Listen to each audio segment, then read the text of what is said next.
Erros que muitos RTs de execução acabam cometendo dentro de obra em relação ao assentamento de revestimentos e que podem gerar uma grande dor de cabeça para quem vai usufruir essa obra futuramente.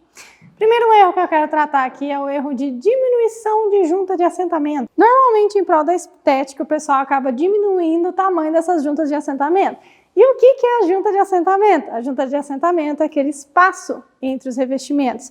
E lá o fabricante ele deixa, não é à toa, não é à torta direita. Aquele é um espaço projetado para que, com as movimentações da obra e até a própria dilatação por conta de diferenças de temperatura, aquele revestimento ele tem um espaço entre um revestimento e outro para conseguir movimentar. Então, se a gente diminui aquele tamanho, existe uma grande possibilidade que aquele revestimento possa trincar futuramente.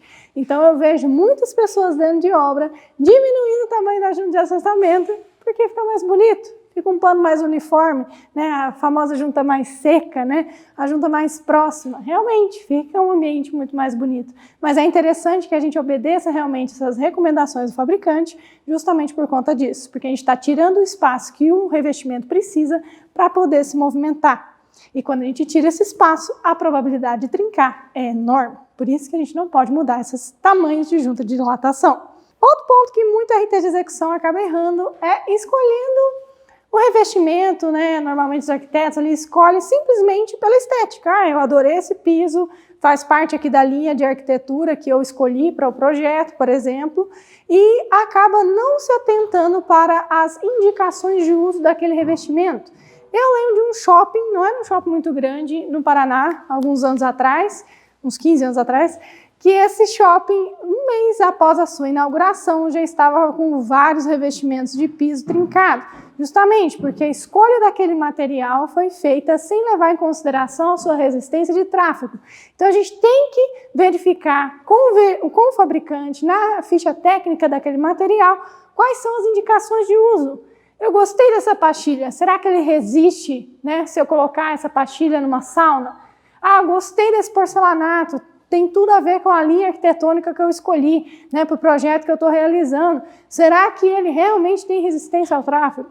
Então seria nesse sentido, a gente realmente tem que buscar isso daí para não errar nessas escolhas dos nossos materiais. Argamassa colante errada, muita gente acaba, por falta de conhecimento técnico mesmo, da diferença entre as argamassas colantes, colocando o revestimento com a argamassa colante errada no local errado. Existe uma grande diferença entre a nossa argamassa colante AC1, AC2 e AC3.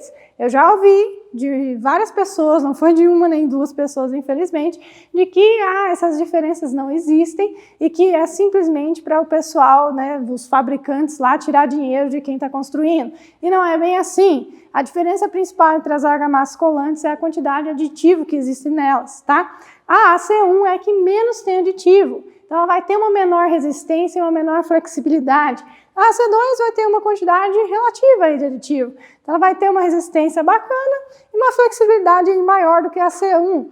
E a AC3 é a que mais tem aditivo, maior resistência e maior flexibilidade. Vamos lá, por que eu preciso saber das diferenças disso daí? Levando em consideração, estou trazendo aqui pontos mais básicos, né, entre essas diferenças. A AC1, ela necessita de uma ancoragem mecânica para poder grudar, para poder assentar, para poder realmente realizar essa cola do nosso revestimento. E o que seria essa ancoragem mecânica?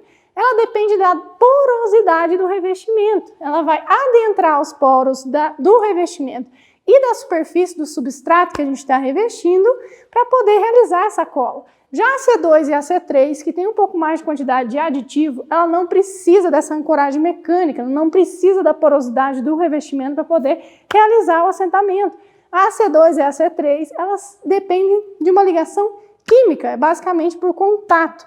Ou seja, a AC1 consegue realizar o assentamento de peças cerâmicas e a C2 e a C3 de peças de porcelanatos. Os porcelanatos são bem menos absorventes do que a cerâmica, são praticamente impermeáveis, por isso que existe essa diferença. Outro ponto, a AC1 ela só pode ser utilizada em ambientes internos, não é interessante colocar numa fachada. Um revestimento será assentado numa fachada por conta das movimentações, por conta das dilatações. O AC2 ele pode ser utilizado tanto em ambiente interno quanto em ambiente externo e ele vai ter uma maior flexibilidade de uso, maior versatilidade de uso. Pode usar em piscinas de água fria, dependendo da AC2, né, do fabricante da AC2, você pode utilizar em grandes panos de fachada, enfim. A AC2 ela tem essa maior versatilidade. E a AC3, que tem essa maior resistência, ela vai nos auxiliar nos momentos mais abrasivos. Então, no momento que a gente estiver revestindo, por exemplo, uma piscina de água quente, uma churrasqueira na parte externa da nossa churrasqueira, uma sauna. Então, a C3 ela traz essa maior resistência, essa maior flexibilidade para a gente conseguir revestir aí grandes peças de porcelanato, por exemplo, aqueles revestimentos muito grandes, né, de formatos muito grandes. Normalmente o fabricante ele traz para nós essa necessidade de utilizar a C3 como cola de assentamento.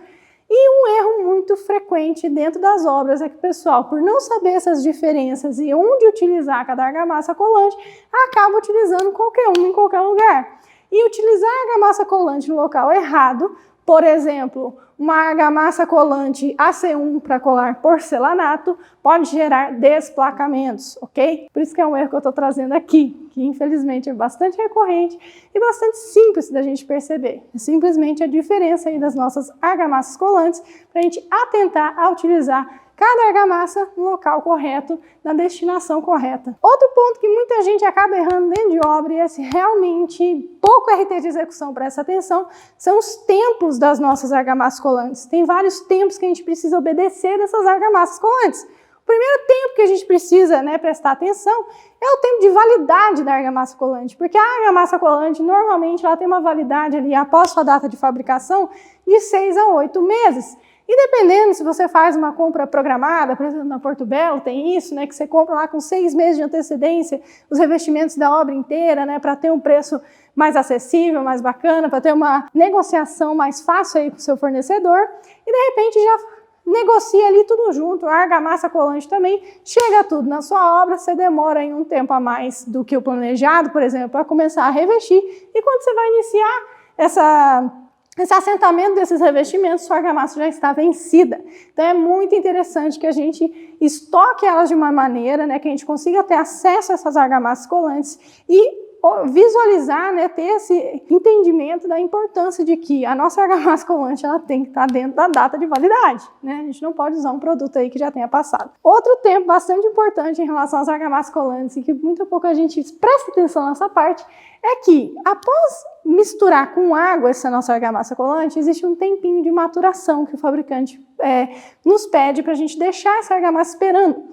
Então é um tempinho ali para os aditivos começarem a agir, um tempinho de descanso da argamassa, então misturou com água, ela vai ter um período de maturação de 15, 20 minutos, vai depender do seu fabricante.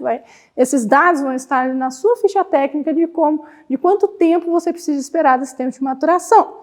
Após esse tempinho de maturação, tem outro tempo que é muito importante, que é o tempo de utilização dessa argamassa. Então, se eu misturei lá uma saca inteira de argamassa lá de 25 quilos, a quantidade de água que ele me pede, aquele bolão lá de argamassa, ele tem um tempo de utilização. Não existe eu começar a revestir um banheiro na parte da manhã e almoçar, ajudar a descarregar caminhão à tarde, etc. Lá no fim da tarde começar a pegar essa argamassa que estava pronta e retomar as atividades ali de assentamento. Essa argamassa ela dura em média de 2 a 2 horas e meia. Vai depender do seu fabricante, da argamassa colante, a gente tem que acessar as fichas técnicas para realmente ter a certeza de quanto tempo a gente tem de utilização dessa argamassa. Outro tempo muito importante, esse realmente o pessoal erra com força, é o tempo da argamassa em aberto. Uma vez que no nosso bolinho lá, a minha argamassa dura de 2 horas e 2 horas e meia, quando o meu pedreiro acabamentista pega uma porção daquela argamassa e abre na parede, esse tempo de abertura da argamassa é muito curto. É ali entre 15 a 20 minutos. Vai depender do seu fabricante, tem que olhar na ficha técnica qual que é o tempo que ele estipula ali, que ele traz para nós, desse tempo de abertura da argamassa. Então perceba, é um tempo muito curto.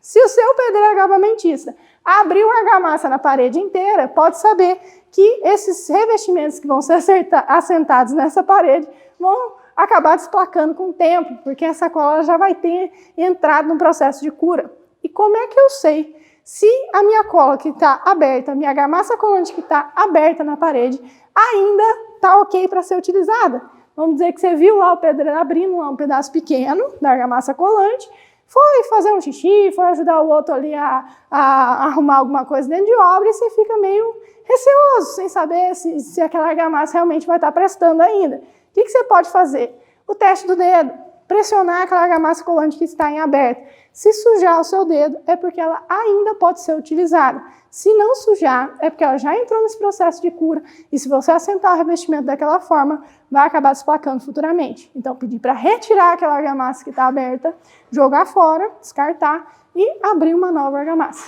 Outro erro, bastante recorrente também, é desobedecer à necessidade de dupla camada de cola. O que é a dupla camada de cola? A norma lá traz que revestimentos acima de 900 centímetros quadrados a gente precisa colocar cola. Tanto no tardós da minha peça, que é o avesso da minha peça cerâmica ou de porcelanato, então tanto no tardós da minha peça, quanto no substrato, quanto na superfície que eu vou revestir. Então, pus de cá, pus de lá, realizei o assentamento desse revestimento. Não obedecer a dupla camada de cola pode causar, sim, desplacamentos com o tempo. E já trazendo um gancho nessa parte, né, de passar realmente ali a argamassa colante, né, dupla camada de cola quando é necessário, algo também bastante importante é que a gente garanta que tenha argamassa colante em todo o revestimento. Não existe colocar porções soltas de argamassa colante para colar na nossa superfície que precisa ser revestida. Esses espaços em vazio ali, que não tem argamassa colante, né, entre o nosso revestimento e a superfície que a gente está revestindo, cria locais ali com baixíssima resistência. Então, qualquer coisinha que bater nesse revestimento, seja ele de parede, ou no próprio caminhar das pessoas na utilização do ambiente, seja um revestimento de piso, existe uma grande chance dele realmente trincar por conta disso, por criar esses espaços ali, né, esses vazios de argamassa colante do nosso revestimento, que cria essas áreas ali com baixíssima resistência. Então, qualquer coisinha que bater, ou, né, o próprio peso de uma pessoa andando ali sobre aquele revestimento, pode trincar ele por conta disso, por conta desses vazios de argamassa colante. Outro tempo que muita gente acaba desobedecendo, né, e gerando aí problemas futuros para os revestimentos que são assentados, é não obedecer o tempo de cura daquele revestimento que recém foi assentado. Então, se ele fala lá que o tráfego normal de pessoas, isso a gente vai descobrir através da ficha técnica, né? Conversar diretamente com o nosso fabricante daquela argamassa em específico, aquela argamassa colante em específico, para poder ter a certeza dessas informações, né? Se o meu fabricante está me dizendo que eu só posso liberar um tráfego normal em cima daquele revestimento de piso depois de 72 horas, obedeça esse tempo. Obedeça esse tempo de cura, porque se eu libero um tráfego normal lá em 24 horas daquele revestimento de piso que foi recém-assentado, pensa se ele não terminou, né, totalmente ali a sua cura e o meu revestimento está aqui, eu acabo pisando de um lado, descolo do outro, futuramente ele, né, se eu pisar aqui acaba trincando no meio, enfim. Então, desobedecer esses tempos de cura do assentamento ali, né, desse tempo ali, para poder realmente liberar o tráfego, para poder liberar o rejunte desse revestimento, também é um dos problemas que causam dor de cabeça aí para os nossos usuários finais, que acabam tendo aí seus revestimentos desplacados ou trincados por conta disso. O último ponto que eu queria trazer aqui é a gente não ter atenção, né, se for uma edificação térrea, por exemplo, nas impermeabilizações das nossas vigas baldrames, da nossa alvenaria de embasamento e ter essa infiltração, né, por conta do poder da água que ela tem, por percolação e capilaridade, de subir pelas nossas paredes e exercer uma pressão negativa, né, uma pressão negativa essa água está exercendo no nosso revestimento. Se não tiver devidamente impermeabilizado, essas infiltrações que podem ocorrer pela falta de impermeabilização, pode sim gerar desplacamentos futuros, né? Porque ela vai ficar exercendo essa pressão negativa no nosso revestimento, né? Por não estar impermeabilizada, essa água sobe, ela consegue fazer isso e acaba desplacando esses revestimentos. Se a gente não tiver uma atenção no tratamento de trincas de fachada que estejam gerando algum tipo de infiltração, também acaba exercendo essa pressão negativa e desplacando nossos revestimentos futuramente. Então, existem vários pontos que nós, RT de execução, a gente precisa prestar atenção no momento da execução, né, do assentamento dos nossos revestimentos, para garantir que aquele usuário final não tenha problemas. Então, é a real importância de um verdadeiro responsável técnico de execução dentro de obra, porque é esse tipo de conhecimento que a gente tem que trazer para a nossa mão de obra para fazer realmente a diferença e garantir a qualidade da obra no final das contas, né?